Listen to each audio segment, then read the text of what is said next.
Et voici comment le viager s'offre une nouvelle jeunesse.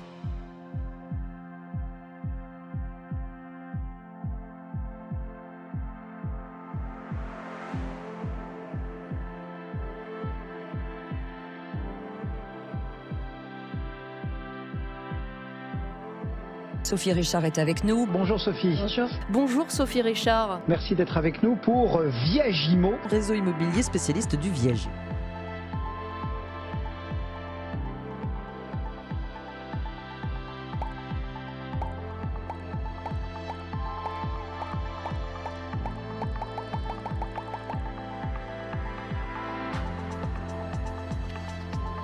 Alors pour ceux que la banque refuse d'aider, il y a des solutions comme l'achat en viager. Il faut repenser un modèle de prospérité et je crois profondément, et je porte d'ailleurs les valeurs et les vertus du viager depuis quelques temps maintenant.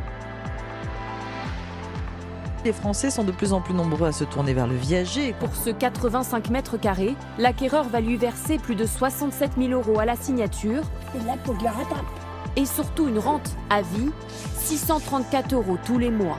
Ce qui peut être malin, c'est de le mettre en location et que les loyers remboursent la rente. Parce que le viager va redonner du pouvoir d'achat à nos grands-parents. Si j'ai besoin d'infirmière, je la ferai venir.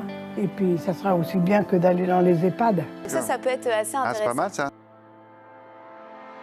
C'est vrai qu'il y a un véritable enjeu aujourd'hui à rester vivre chez soi. On a rencontré une hausse de plus de 30% de demandes d'informations, notamment depuis les crises sanitaires. Ouais, c'est pas mal. Il y avait beaucoup d'idées reçues, beaucoup de tabous autour du viager.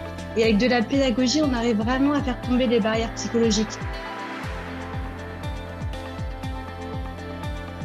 Donc le viager va apporter une réponse vertueuse à ces deux problématiques systémiques, celui du financement de la dépendance, mais également celui du problème de l'accession à la propriété.